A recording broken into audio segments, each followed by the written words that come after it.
Welcome to the Nerd Party.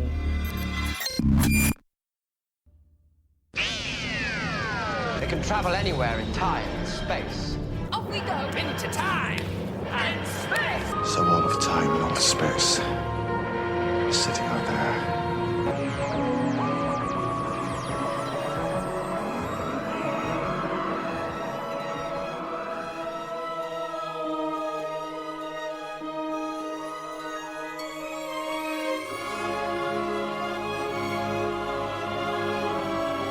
Welcome to Time and Space, one married couple's adventure through the Doctor Who universe. I'm Jessica Nunn. And I'm her holiday companion, Phillip Gilfus. And it's just for the holidays, and after that you have to get out. Luckily, you're always on holiday. That's true. Hooray!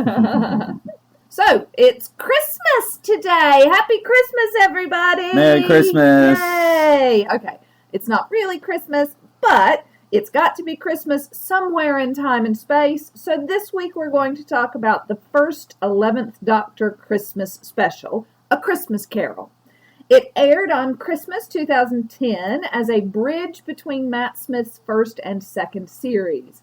A honeymooning Amy and Rory find themselves about to crash land on an alien planet, and their only hope is that the Doctor can change the heart of Scrooge, or... No, it's... Not Scrooge? No. Who? Kazran Sardic. Ah, okay. So change the heart of Kazran Sardic in time for Christmas. It's completely different, darling, than Scrooge. Completely different from Scrooge? No. Okay. Well, no, I think it's very interesting now. You have been playing with Charles Dickens, A Christmas Carol, for, a few years now. Yeah, about 6 or 7 years now. Putting on a variety of different shows, doing A Christmas Carol as a pub crawl, doing it as a dinner show. I mean, you've literally written your own adaptation. That's correct. Yes, I wrote the adaptation in August, many, many moons ago, on my way up to the Edinburgh Fringe Festival. So I thought the first thing we could talk about is comparing the Doctor Who A Christmas Carol to the Charles Dickens Christmas Carol. Obviously, it's the template, but I thought it'd be interesting to talk about sort of what the direct parallels were. I mean, obviously, you got the Scrooge character, but I thought there were a lot of little things that I thought they brought into the Doctor Who universe. Like for instance, a surplus population is how they referred to the room full of fridges. The little baby Kazran was like, my father calls it the surplus population. Yes, yeah, which is a great reference. And of course, Matt Smith, the Doctor, makes references to being the ghost of Christmas past and things like that. So yeah, and that was one thing I wanted to talk about, how you thought the ghosts were represented. Because you have the Doctor, as you say, being the ghost of Christmas past, but instead of taking Kazran to the past, he travels, because he's the Doctor, to Kazran's past and is with little Kazran. Yes, which I really like, and then like the bit where little Kazran and grown-up Kazran end up facing off a little bit. Right. I think that's a nice moment. The Doctor goes into Kazran's past, rather than the other way around. It becomes this really interesting switch when they face off. Right, and sort of messing with memory. Because at least, I don't know, maybe it's just this series, but Matt's series always seemed to have this sort of time can be rewritten thematic element that would be repeated every now and then. Yes. So yeah. And it kind of, I think, started with here, sort of was very explicit. I think Amy says to Kazran, time can be rewritten, and then he says people can't. But then you have Christmas Present being Amy.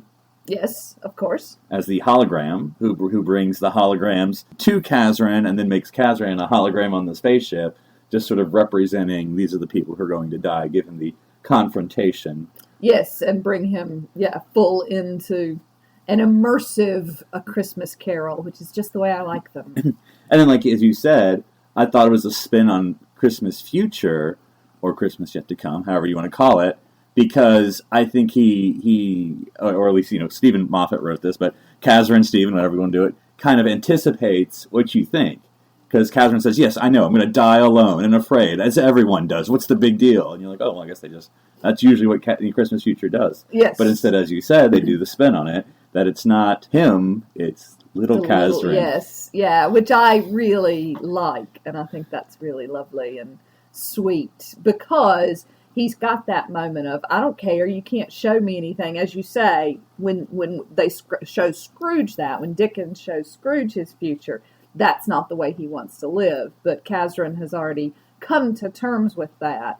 But then the opportunity to look back at his younger self and realize that he can make that change, to borrow a phrase from Michael Jackson, and rewrite history and rewrite memories is really nice. Because one thing, and I think you can see it in Christmas Carol, but like I said, you've played with it more. You know, sometimes when you look at the Dickens Christmas Carol, you're like, I don't know, Scrooge kind of changes on a dime a little bit sometimes. I mean, there's the gradual things that he learns, but it's sort of like, you know, oh, I'm alive, it's good, I'm good now. And you know, sometimes I think that can be a struggle with the story for me, of seeing that change. But then with this one, when you sort of get the flashbacks of him, you know, about to hit his younger self as his father hit him, and then you sort of see the flashes of that, and with his flashbacks to Abigail, and then it sort of crushes him, and he literally, like, you know, falls into tears in his younger self's arms. I think that's when I can sort of buy the, you know, the desperation. And of course, I think we get sort of an interesting explanation, because compared to Ebenezer Scrooge, you know, what was his reason for being twisted? You know, what was Dick? And you can, I don't know, this might be an actual answer. Why was he stricken, or why was he crooked, or why was he, you know, the way he was? Whereas Katherine, you know, you have this interesting sort of Scrooge template at the beginning, but then we learn through the changes of the Doctor, the reason so is because of this love of his life having one day like a miser. Yes. As another good touch, I thought, for the Christmas Carol. You know, being a miser, and you know, that's what's twisted him, because why does he care? You know, everyone's going to die sometime. You know, when do you choose? When do you choose? Yes, and I think, I mean, like you see with Katherine, I think you do see it with Scrooge and Dickens. You know, you get bits and pieces. The little child left alone in the schoolhouse, his fiancée breaking up with him because he's turning too far into money. You know, you get those glimpses, and you see similar things with Katherine, you know, as you say, when he gets ready to hit his younger self, and you realize that's the way his father treated him, and oh, that makes sense, you know, this is why. So Matt Smith is trying to rewrite, I guess, that psychological pain and put something else there. Mm-hmm. Yeah, and I thought it was interesting as far as world building or a setting, because, you know, you think Dickens' Christmas Carol, you think, you know, Dickensian Victorian England, which they created that, but I thought they did a spin on it that made it alien and believable. Because, I mean, you have these sort of like people wearing these goggles.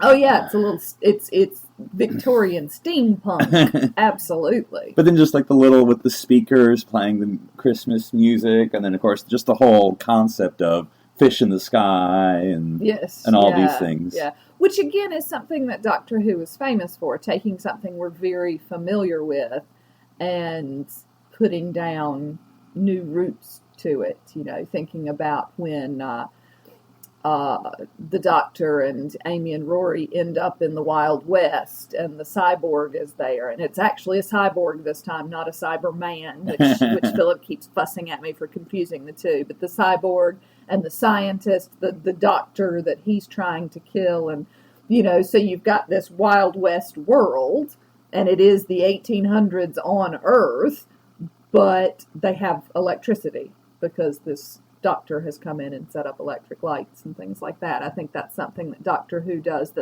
I personally enjoy a lot. Okay. Of course, the thing about Matt Smith's Christmas special is that they tended to have this theme of English works. So you have Dickens' A Christmas Carol, and then you would next have Lion, Witch, and a Wardrobe from C.S. Lewis. Okay. Yeah, So I suppose it is. Yeah, I don't think I'd necessarily made that connection. Yeah. What about the snowman? I don't know. Well, it's also, you have sort of the Dickensian Victorian England once again. Well, that's true, yes, in terms of the setting, and a little bit the old guy who's stuck in his room, but he doesn't really get redeemed. Well, it's a bit of, and I don't know what you say would be the specific English novel that this goes from, but sort of the typical story of the, I don't know, Sound of Music or whatever, the bachelor with the children and the dead mother and the nanny comes and... Oh, yeah, that could be any sort of, Bronte novel. Exactly. Name a Bronte novel and you're there kind of thing. Mm-hmm. But I thought it was sort of interesting when they started off here with Christmas Carol and just, hey, we're going to just do English classics for Christmas. And I was like, that's interesting. Yeah, why not? Why not? Because it's all about making their own spin. Now, most Christmas specials in Doctor Who are all about bringing in some guest stars, and this one was no different. And it had, I don't know, a pretty big name, or at least he's certainly done a prolific amount of work, and that's Sir Michael Gambon, if I'm pronouncing that correctly. I think so. Who's done a million things. Of course, I think maybe popularly known as Dumbledore from the Harry Potter movie series, at least for the second Dumbledore. I was going to say Part 2, yes. Dumbledore Part 2. After he regenerated. Yes. Yeah. But what did you think of what he brought to the role of Kazran? Oh, I just think he's so delightful. He's one of, to me, the old men British icons, Like a Sir Ian. Yeah, like a Sir Ian and a Sir Patrick. And yeah, I just think he's delightful and plays a grumpy old man just beautifully, as we have seen in all of the fantasy pieces that he's done. Because I think it was sort of a interesting role where you have to play having your memory changed and how you show that. And so how do you show something that inherently can't be seen? So when he's going through the photographs and you sort of see the warmness on his face, but then the painting changes in the background, but then he comes back to it again, and then again reflecting the different changes he's going through. And also reflecting, again, as I said before, the fact that his twisted soul now has a different origin. Yes, yeah. Which is an interesting idea. Mm-hmm. The idea that, the twisted soul doesn't necessarily change. The meaning, the way it got there, and the way he deals with it changes. But the, psychological trauma or whatever is still there. Mm-hmm. And Katherine Jenkins, which very memorable in this role. Just because of the voice. I don't know anything more than that. She's a Welsh singer, but I know she's actually, maybe I don't know if you know more than I do about her. Well, she is probably Wales's most famous soprano, although people may argue that Charlotte Church gave her a good fight for a little while. Mm-hmm. But yeah, she's just the go-to Welsh singer. I think she sang at the 2012 Olympics. She's just the person. So, but I thought, because Doctor Who kind of does that. They bring in, because Doctor Who brought in Kylie Minogue, of course. Of course, absolutely, who is not a famous British singer. She is definitively Australian, but yes. Right. And, of course, Billie Piper. Yes. With her one-hit wonder. but I thought Katherine held her own in this one. She's very breakout, I think, in this. If you didn't know her already, which I certainly didn't, but if you didn't before, you're like, this woman can sing. I want to buy a CD of hers, possibly, Excellent. Yes, and I thought acting-wise, she held her own. Mm-hmm. She did a fine job. Because I think one thing about the Christmas specials, and it's not true across the board, but I think more so with the 11th Doctor than with the 10th Doctor, and since those are, other than the 12th Doctor, the only Christmas specials to choose from, is that I think the 10th Doctor Christmas specials, and correct me if I'm wrong, tend to be about him. He is the hero of the tale. But I think with the 11th Doctor, he does a lot to push out the other characters. So I think because this story is about Kazran and Abigail. Yes. The Doctor's there as well. I see so you're suggesting that the 11th Doctor facilitates change rather than is the change. Right, and even with, I know it's not called Lion Witch of the Wardrobe, but even with the second one, it's more about the mother and the children. Absolutely, yeah. He just happens to be along for the ride to facilitate making sure everything comes out all right, but it's absolutely the mother and the children who saved the world kind of thing. Okay, now the snowman. Or the trees. Yeah, the snowman is about him. I'll grant you that one. Although it's a lot about Clara. Mm-hmm. And the gang. And the gang, yeah. But, Oh, that's a good singing group. Clara and the Gang. Yeah, they're big in the 70s. Yeah, no, I remember. Clara with a K, if I remember correctly. But even the two other actors who played Kazran, the little boy and the young man, I thought were both very, very good turns. Because again, I'm not saying the most demanding role in the world, but they both had a lot of things that they had to do. And I thought were interesting, with the little boy. I mean, sort of the little boy adventure with the doctor, which I thought was funny with the, what were they called, face spiders that he mentioned, and living in the closet. And like, are they going to be in that closet? Now they're probably in your mattress now. And then, then confronting the older self. That was interesting. And then with the young man having to the whole falling in love, the romance, and then the having to be the hard-hearted turning away from the doctor because the twisting of the soul has begun. Yeah. And of course, the Christmas specials are always going to be sort of warm and fuzzy. But it's interesting because this is actually a bittersweet ending. Yes. Yeah. But I think that's okay because Christmas is bittersweet. You still get your warm and fuzzies. But yeah, at the end of the day, you're going to need a drink. In between the cold and the light, or however they phrase it in this movie special. But because I thought that was interesting, comparing with Dickens, it's a happy story, right? Everything's happy. Scrooge is good. He gives money to Tiny Tim and the Cratchits, and all is well. And he's giving them charity. All is well in the world. But this one, Andy fixes Tiny Tim's leg. That's true. We should call him. Yes, yeah. We're currently missing a Tiny Tim puppet. If anyone has seen a Tiny Tim puppet, he is missing from our Christmas Carol collection. Yes, he's about 3.5 feet tall, and he's a puppet. Right. So if you see him wandering around, please send him home. Yes, his mommy misses him very much. Oh, well, his mommy's just freaked out by the idea of him being out there. Exactly. But, yeah, so the bittersweet ending, because, Kazran is quote-unquote cured, but then he has this last happy day, but then I don't even know, where do you go from there, I suppose? Yes, yeah. Yeah, and we don't, even in the actual Christmas Carol, you get that happy ever after, but let's be honest. Where do you go at the end of your redemption story? How possible is it for someone who has been so stuck in a place change permanently? Right. On such a grand scale? Does he take up yoga? So yeah. I also have an issue, and if I were Amy, I would also have an issue. Why are you dressed like that? No, because if you remember correctly, of course, the doctor visiting young Amy Pond says, "I'll be back in 5 minutes," and it's 20 years later that he returns. However, he manages to hit Christmas Day for this guy every single time. In his defense... Right on cue. Bam, bam, bam, bam. In his defense, the TARDIS had just repaired itself, if you remember. Yeah, no, if I were Amy, I would be very cross. But then what would you call her besides the girl who waited? The girl who was on time? That doesn't... Well, no, then it becomes the guy who was on time. The girl who didn't have to wait for the stupid guy who couldn't get his TARDIS to land at the right time. Yeah, he doesn't fit it a bumper sticker. I think you could make it fit. So did you have any particular favorite moments from this Christmas special? Obviously, anytime Katherine Jenkins sings. Yes. No, yes. I mean, because I don't know if they've actually released this as an official soundtrack, but somehow, and I really don't know, I'm not just trying to be coy about it, I have the soundtrack somehow on digits, so it was very interesting to listen to, because, it's a great song. I don't even know what it is that she's singing. I guess I should have done some research, whether it's a classical work or if it's newly composed just for this episode, but... Yeah, it's just beautiful, and all of the fish, I just think, yeah, and seeing her when she gets to go home for that one day, and...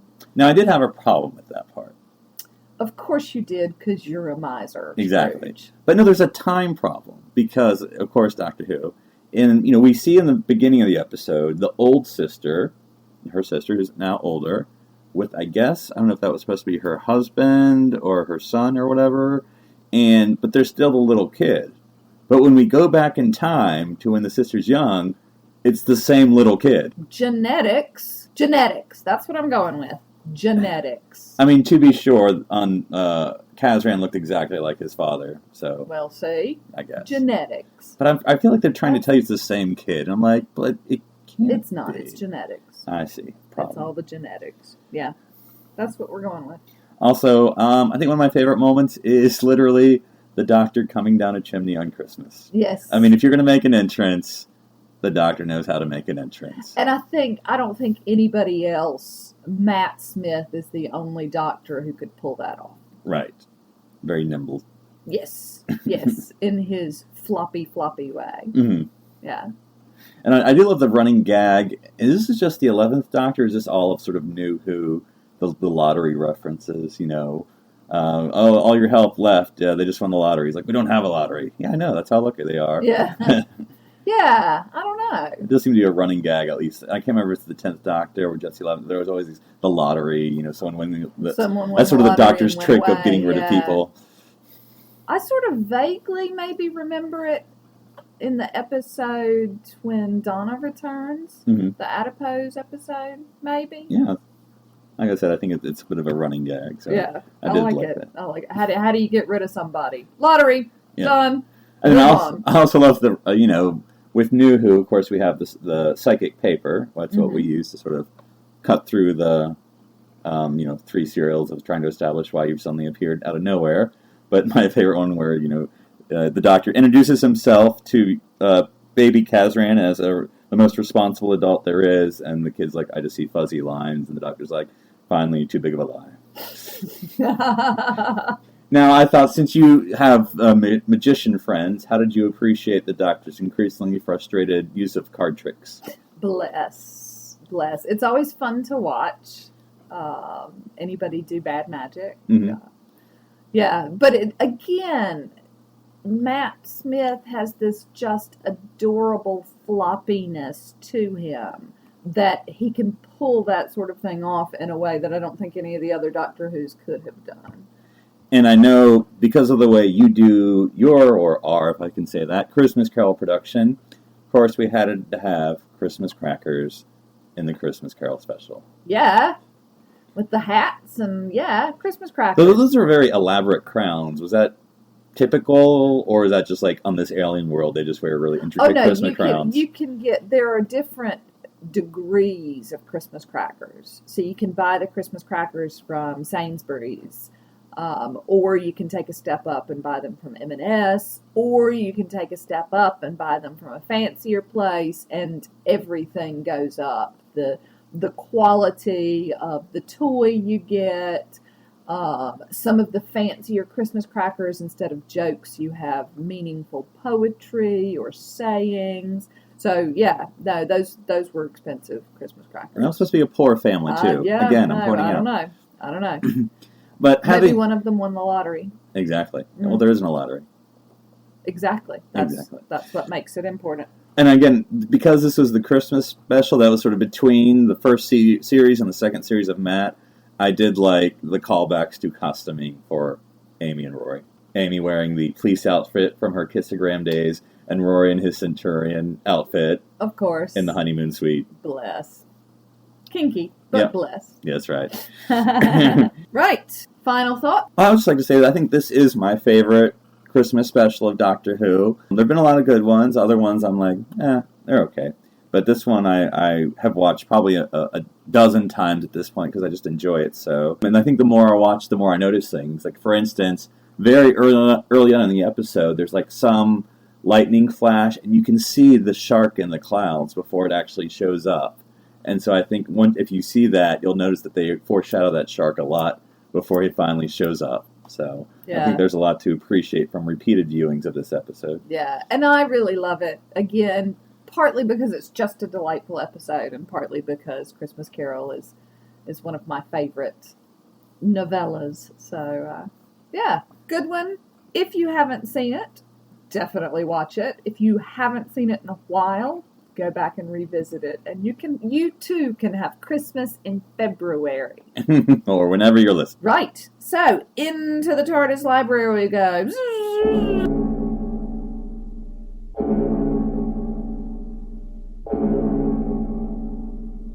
So, I'll admit, I cheated on this one, but I still think it counts.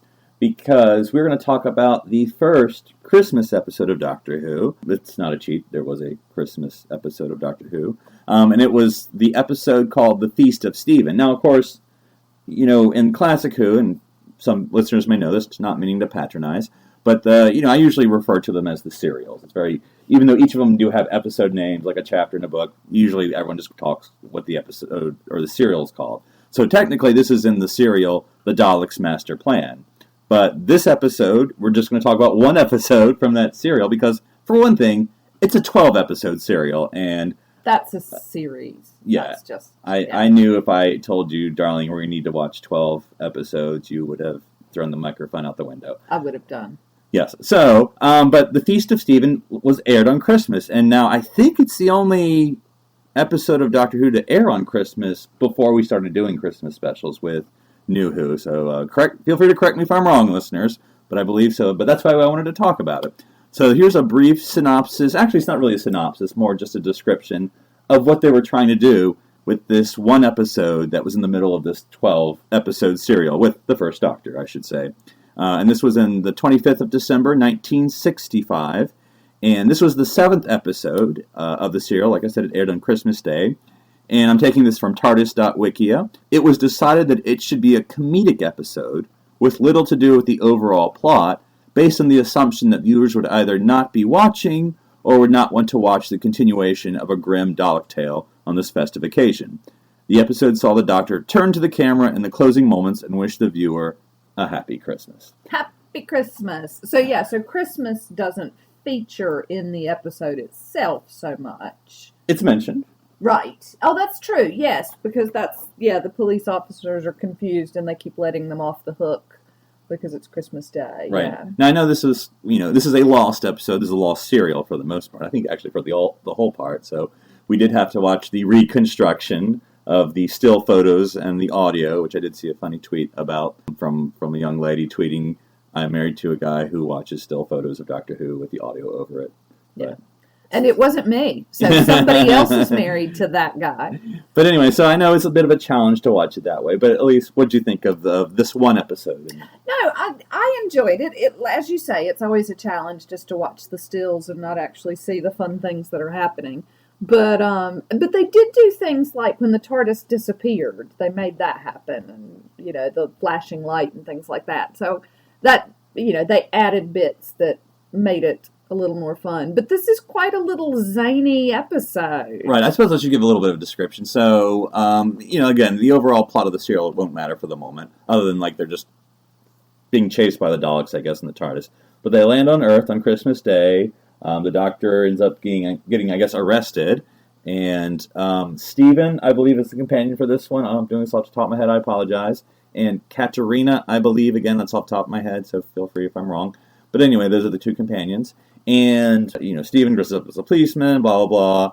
And then eventually they travel out again. And then this time they appear, and there's, a woman about to be, sawed in half by a villain. They go out to save her. Turns out they're on a film set. And that's basically where most of the episode takes place, is them sort of basically doing this sort of madcap running around. It's a little bit Carry On. Right. Same ilk as the Carry On films of, oh, I've stumbled upon this set, that's funny, and oh, I've stumbled upon this set, that's funny. Now I'm in the Egyptian one, and now I'm in this, there's Charlie Chaplin. Yep. And so it was sort of a very zany. I heard one online description said they were kind of aiming for almost panto with this. Okay, yeah. Oh, that would be fun. That's something that the new Doctor Who people need to think about. No, it isn't. Okay. Yes, it is. Well done. But anyway, it is very... It's, of course, frustrating when you're watching the stills, because there's basically everyone yelling is the audio, which I'm sure it's much funnier when you see the visual. And can tell who's talking all the time. Exactly. And then there's some sort of... there's two jokes. One is there's this sort of frustrated, I guess, actor talking to the Doctor of oh, I can't do this because Chaplin did it, and I can't do this because Chaplin did it. And they're like, what am I supposed to do with a name like Bing Crosby or something, And then my second one is I appreciated was that the Doctor is confused, or someone confused the Doctor with being some professor, an expert on ancient Egypt or whatever, because they're doing this film with Cleopatra or something like that. And so they grab him and talk to him and blah, blah, blah. And then he, scarpers off to the TARDIS. And then basically they show this other gentleman, and it's like, no, I'm the professor. And it's William Hartnell dressed as this other professor type. So I thought that was funny. I remember when I watched this the first time, as much as you can watch, or, this kind of episode. And I'm like, oh, okay, kind of crazy. And I think maybe I was doing something else. And then suddenly I hear the doctor like, and Merry Christmas to you that are watching. I'm like, wait, what? What? Is he talking to me? What's going on here? And yes, he was. Little fourth wall breaking for this episode. Which is nice. And it's also nice, with the film about William Hartnell, you get the impression that things didn't end well. He got a little big for his britches and things like that. And so this soft side of, oh, happy Christmas, everyone. That's a nice touch. I liked it. Cool. Yep. So we are all Christmas out here today. So what are you going to take the tree down now? No, darling. We have to wait for Doctor Who Epiphany to end. But what are we going to talk about next week that's not Christmas related? Well, speaking of someone who might have gotten the short end of the stick, in particular from me, because I always say ugly things about him, and now I have a new perspective, we're going to talk about the 9th Doctor. The man who brings it all back and makes it a success and then scarpers without another word. That's right. Came in as quickly as he arrived. So yes, we will be talking about our favorite moments and any non-favorite moments, though I don't know if we all have any, of the 9th Doctor, who was, of course, Christopher Eccleston. And hopefully what made his Doctor work. And made Doctor Who work. Yeah, and ultimately made Doctor Who work. Yeah, because, of course, the 8th Doctor gave it his best shot as well. That wasn't as successful. This one was. Why? One wonders. Why?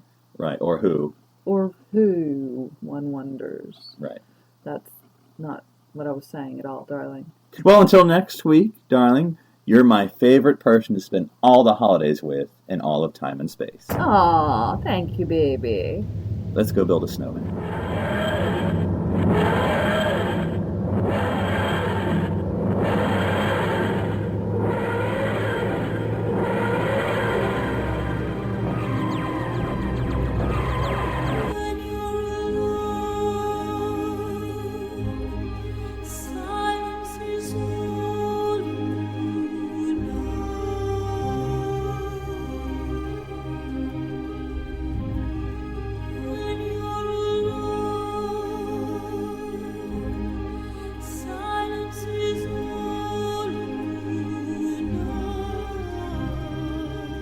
This is BBC Television.